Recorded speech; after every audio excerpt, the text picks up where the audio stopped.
Queridos, nós vamos ler um texto, um pequeno texto aqui, depois vamos ler mais algumas coisas, mas eu quero começar com vocês em Neemias, capítulo 2, Neemias capítulo 2, verso 20, Neemias 2, 20, diz assim: eu respondi, o Deus do céu nos dará sucesso, nós somos servos dele e vamos começar a construir. Vocês não podem ser donos de nenhuma propriedade em Jerusalém, não têm nenhum direito de cidadãos e não têm nenhuma parte nas tradições religiosas do povo de Israel. Repetindo aqui uma pequena parte desse verso 20, que é o seguinte: o Deus do céu nos dará sucesso.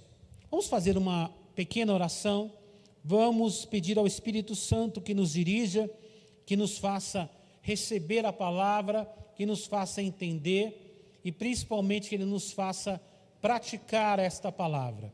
Pai, em nome de Jesus, nos colocamos na Tua presença nesta noite. Sabemos que o Senhor está aqui entre nós, Senhor, num pequeno grupo de pessoas, e o Senhor também está, aonde está essa pessoa agora, talvez na casa, no trabalho, em algum local, Senhor, assistindo esse vídeo, que essa pessoa possa ser abençoada, tocada com o Teu poder, com a unção do Teu Espírito Santo. Pai, que o Teu Espírito traga entendimento, luz à Tua palavra, para que essa pessoa possa receber esta verdade no coração, possa entender, compreender qual é a Tua vontade para a vida dela, Senhor. E lhe dê força para que ela possa caminhar segundo a Tua palavra e viver uma vida vitoriosa. Pai, pelo poder do nome de Jesus, nós somos autoridade e declaramos que todo o mal, força contrária, diabólica, humana, ou quer que seja o poder que tente atrapalhar e impedir que a Tua palavra chegue aos corações, que saia em nome de Jesus e que Teu Espírito Santo haja com liberdade e possa abençoar todos os Teus filhos em nome do Senhor Jesus. Queridos, o tema dessa palavra nesta noite é sucesso segundo Deus. Vou repetir, sucesso segundo Deus. Sucesso é uma palavra conhecida, muitas pessoas a usam, né? Eu quero ter sucesso. Tenha sucesso, né? Que algo vai dar certo, que vai funcionar, que um objetivo, um plano, um projeto, um sonho vai dar certo. Então é ter sucesso, que as coisas deem certo, que as coisas se concretizem e deem certo, dê tudo aquilo da maneira como eu esperava. Mas eu quero dizer para vocês que nem sempre o conceito de sucesso que as pessoas têm é o conceito de sucesso que a Bíblia traz. E eu quero falar hoje com vocês o sucesso segundo Deus. E nós estamos numa reunião de crescimento espiritual, que é o RCE. Nós falamos principalmente a líderes, discipuladores, discípulos, e são pessoas que cuidam de outras pessoas. E nós temos um grande desafio em cuidar de vidas, em tocar projetos na igreja, na obra de Deus, que é o objetivo de fazer com que as pessoas sejam abençoadas, fazer com que as pessoas cresçam espiritualmente, fazer com que as pessoas conquistem aquilo que Deus disse que elas iriam conquistar. Alguém pode dizer, pastor, mas isso é fácil. Todo mundo quer crescer, todo mundo quer ir bem, todo mundo quer ter sucesso. Mas quando se trata das coisas espirituais, há impedimentos. Às vezes as próprias pessoas que estão sendo ajudadas não são capazes de compreender que estão sendo ajudadas. E às vezes elas mesmas são os empecilhos para o crescimento delas. Como assim, pastor? Não estou entendendo, está complicado isso aí. Porque quando um líder, um pastor, um discipulador, alguém que lidera um grupo, um departamento, apresenta um projeto, algo para ser feito, uma visão da igreja, o objetivo é que as pessoas sejam abençoadas, é que a igreja avance, que os grupos e departamentos, tudo funcione. Esse é o objetivo, né? Na verdade, é o sucesso de todos. Mas as pessoas às vezes não conseguem entender, não conseguem compreender o jeito de Deus, a maneira de Deus, o tempo de Deus. E por isso elas se opõem a certas situações e nem sabem, às vezes, não são capazes de discernir que tudo que está sendo feito para o crescimento delas. Por isso que se torna um empecilho. O inimigo, ele engana, ele seduz, ele usa situações e pessoas para tentar nos intimidar, para nos enganar, para nos fazer retroceder, para causar medo, para causar dificuldades, bloqueios, para que as pessoas não cresçam. Mas eu quero hoje discorrer em um texto da palavra de Deus com vocês. Eu particularmente gosto demais do livro de Neemias, e para mim é o livro bíblico que mais tem ensinamentos sobre liderança. E na nossa história aqui, para você se situar, se você não conhece a história de Neemias, e esse texto bíblico, nós estamos aqui ainda no começo do livro, mas eu vou fazer um breve relato para vocês se situarem nessa nossa história. O povo de Israel havia abandonado as leis de Deus, os preceitos de Deus, os mandamentos de Deus, e durante muito tempo eles ficaram assim. E Deus os alertou, Deus enviou profetas, enviou pessoas para alertá-los, para ensiná-los, mas eles não quiseram ouvir. E Deus já havia dito através de Moisés, na lei, preparando tudo, dizendo o seguinte: se vocês quiserem seguir seus próprios caminhos, em algum momento os inimigos virão, entrarão na sua terra, tirarão o que vocês têm, vão espalhar você por várias partes do mundo, e vocês vão ficar envergonhados. Muitas vezes Deus disse isso, avisou, preparou o povo, mas num dado momento as pessoas esqueceram das palavras de Deus e resolveram viver as suas vidas da sua própria maneira. E por isso o castigo veio. Eles foram exilados, a cidade de Jerusalém foi invadida, foi dominada por um rei muito poderoso chamado Nabucodonosor, do império mais poderoso na sua época, que era a Babilônia. Eles levaram muitas pessoas cativas, eles dominaram aquela cidade. Depois eles pegaram o que era interessante, espalharam as pessoas, e aí eles derrubaram muitas coisas, derrubaram as muralhas, tocaram fogo, enfim, a cidade ficou desolada. E durante mais de 70 anos, o povo ficou exilado. O povo daquela região, muitos foram para a Babilônia, ou foram para outros lugares, e a cidade ficou praticamente abandonada. Nesse período, muitos estrangeiros, muitas pessoas vieram, entraram e saíram, mas a cidade estava em ruínas. E depois de um tempo, Deus começou a enviar alguns movimentos para a reconstrução da cidade. Primeiro ele enviou o Zorobabel, que começou um processo de reconstrução de casas, um pequeno trabalho. Esdras, para começar um trabalho em nível espiritual, de retomada um pouco da palavra. E quase ao mesmo tempo de Esdras, nós temos também Neemias, que entra na nossa história. Como é que Neemias entrou nessa história, pastor? Neemias estava trabalhando no palácio do rei Artaxerxes. Era um rei poderoso, um rei influente. O Nabucodonosor já tinha passado, o seu reino já tinha passado, e tinha dominado agora o reino dos medos e persas. Os que mandavam no mundo nessa época eram os medos e persas. E esse rei persa, chamado Artaxerxes, ele estava lá na sua cidade, em Suzã, que era a capital desse império, e ali estava Neemias, servindo no palácio, servindo ao rei, numa posição privilegiada, numa posição, de certa forma, até tranquila, porque era um homem de confiança. E um dia, ele recebeu ali Hanani e alguns outros patrícios, outros judeus, que trouxeram a notícia para ele. Ele perguntou: como está Jerusalém? Como estão os nossos irmãos? Eles já estão voltando do exílio, a cidade de Jerusalém pode ser habitada de novo, Ele com aquela expectativa de que tudo tivesse lindo de novo, que Jerusalém fosse aquela cidade maravilhosa, como a gente ouvia falar no tempo de Davi, no tempo de outros reis, a Jerusalém cantada nos salmos, Mas a notícia não foi aquela que ele esperava. A notícia foi: olha, a cidade está ainda com muitas partes em ruínas. As muralhas continuam derrubadas, queimadas a fogo. Muitas casas não foram reconstruídas. O serviço espiritual não está funcionando. O povo está envergonhado. O povo está humilhado. Os estrangeiros entram e saem da cidade do jeito que querem. Eles oprimem o nosso povo. E a Bíblia diz que quando Neemias ouviu isso, ele sentou e chorou. Tamanha foi a tristeza de saber que os seus patrícios, que os seus irmãos estavam maus, né? E aí, o que acontece? A Bíblia diz que Deus colocou um mover no coração dele, né? Ele se identificou com o problema daqueles irmãos, mesmo estando muito distante, mesmo estando tão afastado, ele se identificou com o problema deles e tomou como se fosse para si. Mas o que ele iria fazer? Tão distante, sem recursos, sem autorização, sem autoridade, como é que ele poderia mudar aquela situação? Como é que ele poderia mudar aquela história? Não tinha como, mas ele fez aquilo que todo servo de Deus precisa fazer: orar, buscar a Deus. Não ficou só no sentimento. Ele chorou, ele ficou triste. Ele disse que ficou alguns dias pensando naquilo, refletindo, lamentando. Tem gente que é assim, só fica lamentando, reclamando.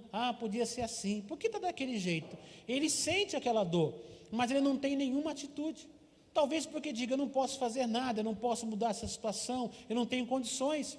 Neemias naquele momento não tinha, mas o que ele fez? A Bíblia diz que ele começou diariamente a orar e a jejuar em favor dos seus irmãos e em favor da reconstrução da cidade de Jerusalém. E durante um tempo ele ficou orando. E aí no capítulo 1 ainda, há uma descrição de uma oração que ele faz. Uma oração que ele clama a Deus, que nós chamamos de intercessão.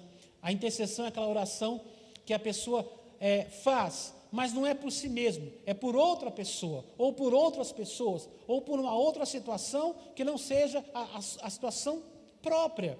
A intercessão é uma identificação do problema do próximo como se fosse meu, e eu vou orar, eu vou diante de Deus, eu vou clamar, eu vou lutar, eu vou guerrear espiritualmente para que essa situação mude. E foi assim que Neemias fez. Se você ler a oração de Neemias no capítulo 1, você percebe que ele busca a Deus, ele reconhece que o castigo que o povo estava sofrendo, que a situação que a cidade se encontrava, era porque o povo realmente tinha errado. Ele se identifica, diz: nós erramos, nós falhamos, porque ele está orando ali como povo de Deus, representando o povo de Deus. Ele clama, ele pede, mas ele também diz: Senhor, o que aconteceu ali foi por merecimento. O Senhor estava certo naquilo que o Senhor fez, porque a tua palavra dizia que seria assim. Mas ele diz: Senhor, mas a tua palavra também diz que se nós nos arrependermos e retomarmos o nosso caminho de volta para o Senhor também nos trará de volta. Os que estiverem espalhados, o Senhor vai juntar, e o Senhor vai retomar as tuas promessas e as tuas bênçãos para nós. Quer dizer, ele reconheceu o seu erro, e agora ele busca a Deus uma promessa: Senhor, nós estamos aqui clamando. Ele diz: Senhor, não sou somente eu que estou clamando, muitos dos meus irmãos estão clamando ao Senhor, pedindo: nos dê uma nova oportunidade, nos dê uma nova chance. E ali Neemias está orando, por muitos dias, orando, jejuando, intercedendo, guerreando espiritualmente. E aí, num dado momento, no finalzinho do capítulo 1, ele, na sua oração, ele diz: Senhor, faze com que eu tenha sucesso, Senhor, que as coisas deem certo, que o coração do rei seja bondoso comigo. É o último verso do capítulo 1. O que ele está dizendo ali? Durante aquele período que ele orou, que ele jejuou, que ele intercedeu, Deus deu para ele uma direção do que ele devia fazer. Quando ele recebeu a notícia e ficou triste, desanimado com aquela condição, ele não sabia o que fazer. Mas a partir do momento que ele entrou para aquela situação, através da oração, do jejum, da intercessão, Deus deu uma direção para ele. E esse é o primeiro conselho que eu quero dar para você nessa palavra. Eu sei que são muitos pontos aqui, eu estou falando rapidamente para abordar o ponto principal de hoje, né? Mas é o seguinte: se você não puder fazer nada, ore. Pastor, orar não é fazer nada, pastor? Não é isso que eu estou dizendo. Eu estou dizendo que muitas pessoas dizem: eu não posso fazer nada, e não fazem nada mesmo. Todo mundo pode orar. Enquanto nós estivermos vivos nessa terra, nós podemos orar. Você pode não andar, você pode não sair do lugar, você pode ter alguma debilidade, alguma impossibilidade. Pastor, eu estou preso em casa, eu estou isolado em casa, mas você pode orar, você deve orar. Então tudo começa com oração. E ele uniu a oração ao jejum, à intercessão, e Deus começou a dar uma direção. E aí Deus deu uma direção, e ele clamou: Senhor, que o coração do rei seja bondoso comigo, que eu tenha sucesso nesse projeto que o Senhor está colocando no meu coração. E aí entra o capítulo 2, Neemias está trabalhando ali, servindo o rei, e num determinado dia o rei começa uma conversa com ele e fala: Neemias, você não está bem, eu olho para você, eu conheço o seu olhar, o seu rosto, Neemias, você precisa de alguma coisa? E aí a Bíblia diz que ele estava até com medo de falar com o rei, porque aquele rei era um homem muito poderoso, e um homem muito bravo, né? Qualquer coisa ele mandava matar, ele tinha autoridade para isso, era o homem mais importante do mundo na sua época, e era um homem mau, mas ele tinha orado, mas naquela hora, diante do rei, ele deu uma tremida, mas mesmo assim ele falou: olha, rei, eu estou triste, não é pela minha condição, eu estou bem aqui, mas os meus irmãos em Jerusalém estão sofrendo, estão envergonhados, a cidade está com uma opressão, as muralhas estão queimadas, destruídas em muitos lugares, os estrangeiros fazem o que eles querem na cidade, exploram os donos da terra, que são os judeus. Enfim, ele contou a história para o rei, e o rei falou: o que você quer que eu te faça? Olha que coisa maravilhosa, o homem mais importante do mundo perguntou para ele assim: o que eu posso fazer por você? Quando ele começou a orar, ele nem imaginava que chegaria nesse ponto, mas a oração o trouxe até esse momento, e ali ele pediu algumas coisas para o rei, pediu material para reconstrução, pediu um apoio, suporte de pessoas para ajudar, pediu cartas de autorização, para que ele pudesse atravessar as várias províncias em segurança, para não ser preso, para não ser atacado, e a Bíblia diz que ele recebeu aquilo que ele pediu, e melhor ainda, que o rei falou: olha, eu não vou te dar qualquer madeira, para você reconstruir as muralhas, você vai ter uma autorização, uma carta, para você pegar madeira do meu bosque particular. O rei tinha uma plantação, um bosque, de árvores separadas para ele, para quando ele quisesse alguma coisa, fazer com aquela madeira, ninguém podia colocar a mão. Ele falou: Neemias, tem uma carta aqui, pegue o que você precisar. E ainda destacou para ele um grupo de soldados que fazia parte da sua própria proteção. O rei fez isso, aqueles soldados de elite que davam suporte para o rei, foram acompanhar Neemias na sua viagem. Olha que coisa linda, quantas coisas Neemias recebeu, até mais do que ele esperava. Conseguiu chegar até Jerusalém, e agora ele chegando ali, ele vai olhar pessoalmente a condição daquela cidade.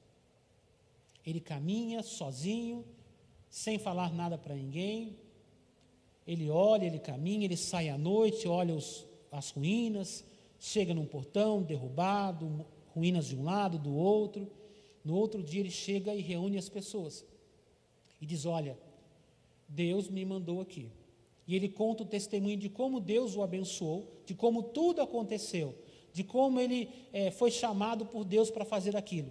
E ele convoca aquelas pessoas, diga: olha, Deus vai nos abençoar, Deus está conosco. E a Bíblia diz que aquelas pessoas, na mesma hora, tomaram a decisão: sim, nós vamos reconstruir essas muralhas. Tudo deu certo até aquele momento, tudo funcionou, tudo caminhou bem, porque começou com oração, com jejum, com intercessão, e começou com um princípio de fazer algo que Deus queria que fizesse. Era algo que estava na vontade de Deus. Deus procurava alguém para liderar aquilo, Deus procurava alguém para fazer aquilo, e Deus encontrou em Neemias um coração disposto. Eu quero dar uma pequena pausa nesse texto aqui, a gente já vai continuar, mas eu quero chamar a sua atenção para uma situação. Às vezes existem situações na igreja que poderiam ser mudadas, na liderança, em departamentos, em grupos, às vezes, e as pessoas falam: poxa, por que isso não muda? Por que isso não é desse jeito? Por que não pode ser assim? Queridos, técnicos, mestres, doutores, professores, pessoas expert, sempre você vai achar em qualquer lugar. Qualquer lugar que você cruzar, você parar na fila do banco, sempre tem alguém que é um expert de qualquer assunto. Ele fala de qualquer assunto, ele tem solução para o Brasil, para o mundo, ele tem solução para o coronavírus, tem solução para tudo. As pessoas são assim, não são todas, mas algumas são assim. Tem sempre alguém dizendo que sabe o que tem que fazer.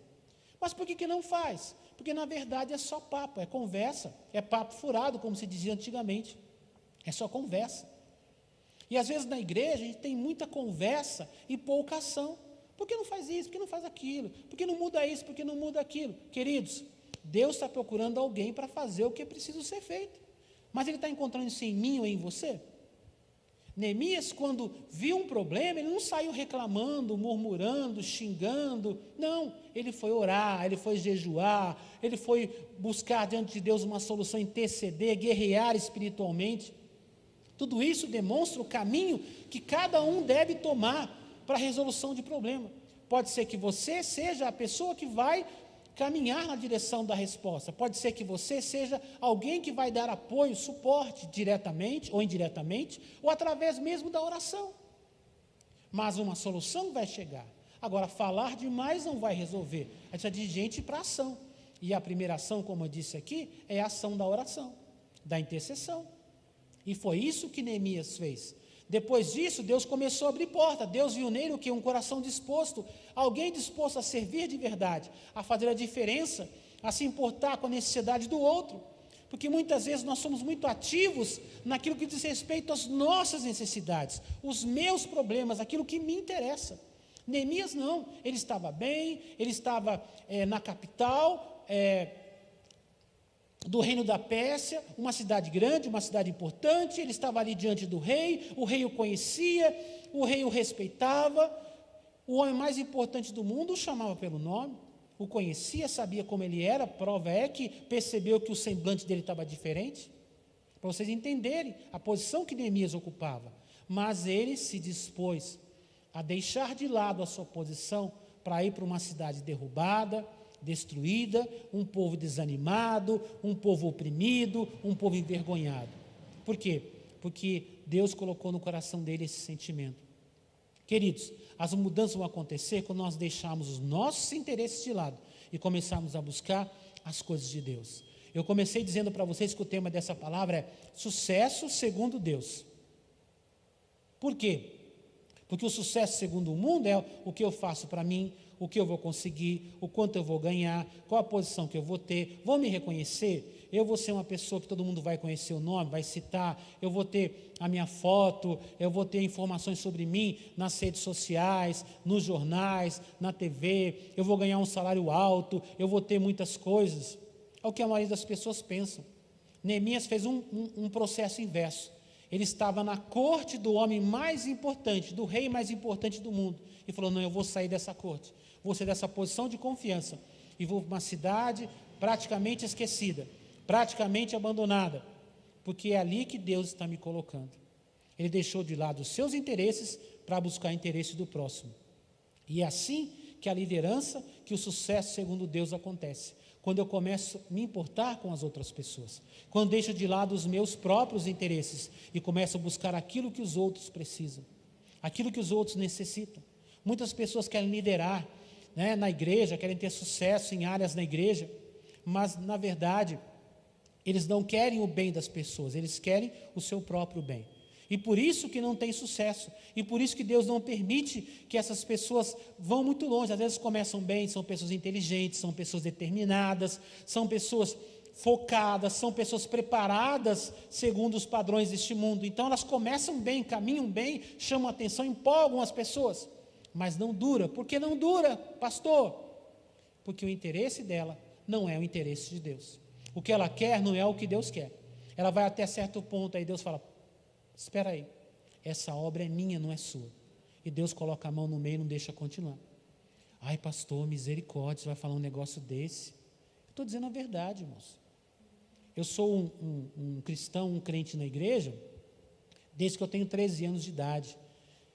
Esse mês de julho agora, é a data comemorativa do meu batismo. Eu batizei, eu tinha 13 anos de idade, hoje eu tenho 52.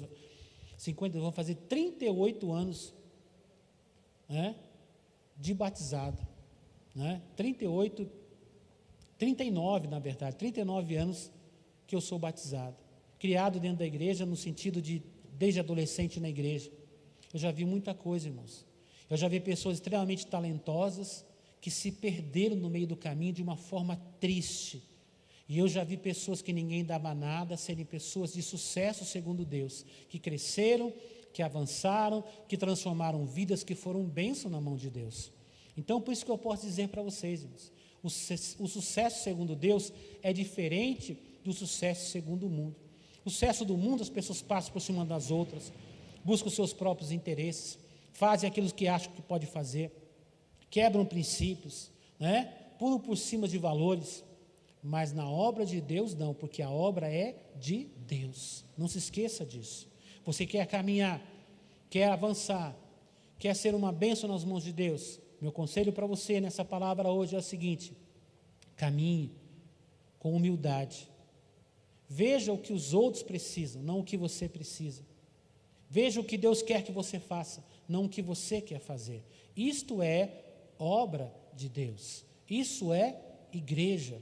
Aqui não é empresa. Aqui não é uma organização religiosa somente. Aqui é um organismo vivo. Deus trabalha com vidas, com pessoas. Esta é uma obra que tem reflexos para a eternidade. As coisas que as pessoas fazem nesse mundo acabam aqui. Ah, mas tal pessoa fez uma obra, vai ficar aqui. O dia que ela morrer, ela não leva nada. Mas o que você faz aqui para Deus, ninguém tira de você. Pode ser que as pessoas hoje até não reconheçam isso que você fez. Talvez alguém nem saiba o que você fez. Talvez você nunca seja reconhecido publicamente por aquilo que você tem feito para o reino de Deus. Mas eu quero dizer uma coisa para você. Tudo que você fez está diante de Deus. E Deus vai recompensar você. E Deus vai abençoar você. O Senhor Jesus falou assim: não ajuntem tesouros nesta terra, que as traças corroem, que os ladrões roubam. Ajuntem tesouros no céu. Então, queridos, algumas pessoas vão ter destaque, outras não. Mas o sucesso segundo Deus não quer dizer necessariamente que todos terão destaque, mas que todos serão um sucesso nas mãos de Deus, serão usados poderosamente por Deus, vão impactar vidas, transformar corações, vão impactar uma geração.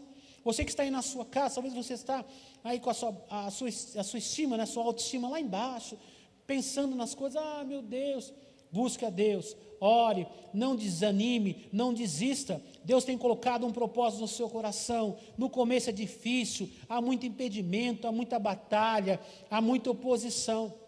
Mas Deus vai honrar você, Deus vai abençoar você. Se o seu coração estiver voltado para a vontade de Deus, pode ter certeza disso, Ele vai honrar a sua vida, Ele vai te dar sucesso, segundo o que a Bíblia diz que é sucesso. Olha, o nosso texto aqui, Neemias diz assim, o Deus do céu nos dará sucesso. Para quem ele fala isso, irmãos? Foi o texto que nós começamos a nossa leitura. Ele fala para 3 homens que não eram de Israel. Eram 3 estrangeiros. Um chamava Sambalate, o outro chamava Tobias e o outro chamava Gesem. Esses homens, eles estavam ali naquela região de Jerusalém há muito tempo. Eles não eram judeus, mas eles entravam e saíam da cidade. A cidade não tinha organização, estava tudo bagunçado, muralha caída. Era uma vergonha. E eles mandavam, desmandavam, influenciavam as pessoas, influenciavam até a religião estabelecida, sacerdote, né? Eles mexiam num monte de coisa, eles humilhavam as pessoas, envergonhavam, eles ficavam zoando os judeus pela condição da cidade de Jerusalém, dizendo que eles nunca conseguiriam ter mais nada, que eles eram os fracassados. Irmãos, o papel desses homens é o papel que o diabo faz na vida das pessoas. É zombaria, é destruição, é humilhação, é vergonha. Esses homens, vão usar um termo aqui, eles eram como se fossem secretários do capeta. Não é? Quando o diabo não vem pessoalmente, ele manda o secretário. O que isso quer dizer, pastor? Se você não tem um ataque espiritual, o inimigo tenta te desanimar, fazendo uma ação na sua vida para você retroceder, ele usa pessoas para tentar desanimar você, falar a palavra de derrota e destruição. Quando Neemias reuniu aquelas pessoas e contou o testemunho de como Deus havia abençoado, que o rei tinha autorizado, que eles conseguiram material de qualidade, conseguiram uma guarda, uma segurança para atravessar, conseguiram autorizações que podiam vir, ia começar a reconstrução, o povo ficou feliz, vamos reconstruir, todo mundo feliz. Aí esses 3 palhaços aqui, vou usar esse termo aqui, começaram a fazer piada, né? Começaram a rir, a Bíblia diz que eles começaram a zombar das pessoas. O quê? Eles vão fazer o quê? Eles vão construir? Eles vão construir. Dali a pouco vem um bichinho aí vai derrubar a muralha de vocês. Vocês não estão com nada, vocês não vão conseguir. Vocês estão se rebelando contra o rei. Começaram a falar bobagens na cabeça do povo. E foi nesse momento que Neemias os confrontou. E diz assim, aqui ele diz assim, ó, eu respondi, o Deus do céu nos dará sucesso. Aí ele complementa dizendo o seguinte, nós somos servos dele e vamos começar a construir. Quando ele teve aquela oposição direta, daqueles homens se opondo, com zombaria, eles faziam isso e o povo desistia, eles faziam isso e o povo desanimava, isso acontecia sempre, porque eles eram pessoas que tinham uma autoridade, eles tinham um espírito de dominação. Pastor, o que é espírito de dominação? São pessoas que têm espíritos demoníacos, e eles falam coisas para as pessoas de uma forma que as pessoas se encolhem, que as pessoas recebem aquilo como uma maldição, como algo real e se entregam. Eles falavam e as pessoas se intimidavam, eles falavam e as pessoas deixavam de fazer o que estavam fazendo. Eles falavam, mesmo que fosse algo contrário ao que a palavra de Deus dizia, as pessoas acreditavam mais neles do que no que a palavra de Deus dizia. Isso é um espírito maligno. Eu quero que você pare e reflita. Você tem alguém perto de você que está fazendo isso com você? Que está falando na sua cabeça? Tem algum secretário do diabo falando bobagem na sua cabeça? Quando eu falo um secretário, pode ser uma secretária também. Tá? Não é necessariamente um homem, pode ser um homem, uma mulher que fala bobagens. Sabe, às vezes no meio da igreja a gente encontra esse tipo de coisa. O pastor está ministrando uma palavra, ou alguém está ministrando, trazendo um projeto, um desafio, uma campanha, algo que Deus está querendo fazer. As pessoas começam a ficar animadas, começam a crer, começam a glorificar a Deus. Aí o secretário do diabo, a secretária do diabo vem ali e fala assim, mas você lembra? Não sei quando, lá não sei aonde, o pastor fulano de tal queria fazer isso, não deu certo. Aqui nessa igreja nada dá certo. Aqui não funciona por causa disso, por causa daquilo. É a pessoa que sabe as informações todinha e fica queimando as outras pessoas, desanimando as outras pessoas. Sabia disso? Ai, pastor, misericórdia. Estou começando a identificar alguma coisa. Verdade, é para você identificar mesmo. É por isso que Deus está trazendo essa palavra para você identificar isso e repreender em nome de Jesus. Não estou dizendo que você tem que brigar, bater, xingar, não é isso não. Neemias estava seguro do que Deus queria fazer naquele lugar. Ele tinha uma palavra rema, ele tinha uma palavra de Deus, e ele acreditava naquilo. Quando esses homens começaram a zombar e tentar intimidar o povo, desanimar as pessoas daquele projeto, Neemias falou assim, o Deus do céu nos dará sucesso. E ele complementa dizendo o seguinte, nós somos servos dele, e vamos começar a construir. Presta atenção numa coisa, queridos. Quando Deus determina alguma coisa, quem vai fazer o que Deus quer que faça, são os servos dele. Como assim, pastor? Porque para fazer a obra de Deus precisa ser servo. Tem que ser servo. Mesmo alguém que tem autoridade, que lidere, como usa o termo que muitas pessoas usam, que manda, mesmo assim ele tem que ser servo. Neemias disse para eles assim, olha, sabe por que nós vamos ter sucesso? Porque nós somos servos de Deus e essa obra é de Deus. Ele diz que quer fazer e nós somos servos dele, então nós temos uma autorização de Deus para fazer. É por isso que nós teremos sucesso. Queridos, nós só teremos sucesso se formos servos. Coisa que as pessoas fazem segundo o seu jeito, segundo a sua maneira, segundo a minha visão. Essa é a minha visão, esse é o meu jeito. A igreja tem que ter a minha cara. Para com esse negócio de igreja com a minha cara. Se a igreja for com a tua cara, com a minha cara, com a cara de outra pessoa, vai ser uma droga, vai ser uma porcaria. A igreja tem que ter a cara de Jesus, o jeito de Jesus, o jeito que a palavra de Deus diz. Isso é igreja. Cristo é o cabeça. Cristo é quem está no governo, no comando. Ele é o cabeça, nós somos os membros. Nós respondemos ao que Ele determina. Então, esses homens estavam ali reunidos, animados, tentaram desanimá-los, esses endemoniados, esses perturbados desses homens aqui, tentaram atrapalhar, mas Neemias respondeu: o Deus dos céus nos dará sucesso, porque nós somos os seus servos. Então, servo de Deus faz a obra de Deus, não faz a sua obra, não busca os seus próprios interesses. Por isso que Neemias tinha uma segurança: nós estamos aqui para fazer o que Deus quer que a gente faça. E quando nós nos unimos nesse propósito, Deus nos dará sucesso. Uma coisa que o inimigo quer é desunião, contenda, dissidência, divisão. Divisão é o seguinte, é mais do que uma visão. Tem uma visão, se tem mais que uma visão, isso é divisão. É assim que funciona. Então, uma coisa que tem várias visões não dá certo. Irmãos, nós somos uma igreja. Essa igreja aqui é a casa da bênção. E ela tem uma visão, ela tem um projeto, ela tem uma linha. Nós temos um apóstolo, que é o nosso líder, que é o líder máximo da igreja. Nós temos um corpo de bispos. Nós temos também um supremo concílio. Nós temos também um conselho apostólico. Nós temos superintendentes, nós temos missionários, temos líderes de campo. Todos respondem uns aos outros. Ninguém faz o que quer de qualquer maneira. É debaixo de oração. Eles se reúnem, oram, buscam a Deus, determinam coisas, falam coisas e assim nós seguimos. Por quê, irmãos? Porque uma igreja é uma obra de Deus. E essa obra de Deus tem que caminhar em unidade. Quando ela começa a sair do propósito, uma hora Deus para.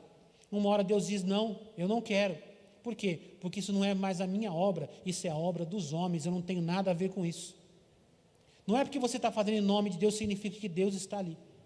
Para ser de Deus, tem que vir de Deus. Um dos textos mais bonitos da Bíblia diz que, porque dele, quer dizer, vem dele, por ele, é através dele, e para ele, quer dizer, vem de Deus, é feito através do seu Espírito em nós, e o objetivo final é para Ele, é para agradar a Deus, é para adorar a Deus. Pastor, nós ficamos aonde nisso? Os planos de Deus são sempre planos de bênção para nós. Se seguirmos a visão de Deus e o plano de Deus, nós iremos ter sucesso. Sucesso segundo Deus. Deus vai nos guardar, Deus vai nos abençoar, Deus irá nos direcionar, a coisa vai dar certo. Sabe por quê? Porque Deus é que está no controle da situação. Esses homens conseguiram. Por quê? Porque Deus estava nessa situação. Queridos, eu não tenho tempo para falar, o livro de Neemias é fantástico, eu já disse a vocês, mas eu quero finalizar dizendo o seguinte, que eles enfrentaram muitas outras oposições no meio do processo, mas Deus deu sucesso para eles. Deus abençoou. Pastor, o sucesso é construir uma muralha? Irmãos, a muralha era uma pequena parte de um grande projeto. Reconstruiu a muralha, reconstruiu a parte social da cidade, a parte espiritual da cidade, a religião foi se arrumando, o povo se foi consertando, um monte de gente que vivia errado, casamento errado, não era casado com mulheres que Deus não aprovava. A Bíblia diz que tudo foi se consertando, passo a passo. Se você vai lendo o livro de Neemias, o tema do livro de Neemias é reconstrução. E não é só reconstrução de muros, mas é reconstrução de uma cidade e de uma nação. Porque para aquela cidade havia uma promessa, que o Messias iria pisar naquela cidade. O Messias passaria por ali. Não era o tempo ainda, mas Deus estava preparando tudo. É por isso que o diabo não queria que Jerusalém fosse reconstruída, que as muralhas fossem reconstruídas. Havia um propósito muito maior. E eu quero dizer uma coisa para você. Talvez o que Deus colocou no seu coração, o que Deus colocou em nosso coração, pode parecer pequeno comparado com o que o mundo é, com o que a cidade é, com que tantas coisas precisam acontecer, mas é uma pequena parte de muitas partes que Deus está fazendo. É a minha parte junto com vocês, como igreja, nesse local, nessa cidade, nesse bairro, e Deus está movimentando outras pessoas ali em outros bairros, em outras cidades, em outras igrejas. São peças que Deus está movimentando, são pessoas que Deus está usando, e no tempo certo tudo vai se encaixar, e Deus vai completar a sua obra. Entenda isso, nós somos parte de algo maior. Se a peça for do jeito que você quer, ela não encaixa. Ela tem que ser do jeito que Deus, porque Deus vê todas as outras peças e sabe que se essa peça aqui que somos nós estiver desse jeito, certinho, ela vai dar certo para encaixar com as outras. Se a igreja for do seu jeito, do meu jeito, do jeito de outras pessoas, ela não vai encaixar, não vai dar certo para o que Deus quer fazer. Entenda isso. Nós somos parte, vou usar um termo aqui, de uma grande engrenagem. Deus está nos moldando, Deus está nos usando, Deus está trabalhando na minha vida e na sua vida. Ele tem algo maravilhoso para fazer. Lembre-se disso, o Deus do céu nos dará sucesso, se nós formos os seus servos e fizermos a sua obra conforme a vontade dele. Vamos orar? Pai, em nome de Jesus, nos colocamos na tua presença mais uma vez esta noite. Pai, eu quero orar junto com os teus filhos, crendo na tua palavra. A tua palavra diz que o Senhor nos dará sucesso. Não sucesso segundo o mundo, mas sucesso segundo a tua palavra. O sucesso, Senhor, que a tua obra irá avançar, que o teu povo será abençoado, que a tua igreja irá avançar, que o teu propósito será cumprido. Pai, em nome de Jesus, que nós possamos estar ligados intimamente com o teu Espírito Santo. Ó Pai, nos leve a interceder, a orar, a clamar, a nos colocarmos à disposição do Teu Espírito. Senhor, que possamos, meu Deus, nos permitir ser moldados por Ti, Senhor. Senhor, Pai, que sejamos não segundo o molde do mundo, meu Deus, mas segundo o Teu molde. Que possamos, meu Deus, cada dia nos aproximar, que em comunhão com os irmãos sejamos, meu Deus, cada dia mais preparados, fortalecidos, unidos, Senhor, para cumprir aquilo que o Senhor nos chamou a cumprir, o teu propósito, Senhor. Ó Deus, nos dê sucesso, nos abençoe e nos faça avançar na tua obra e no teu reino. Eu lhe peço, Pai querido, em nome do Senhor Jesus. Amém.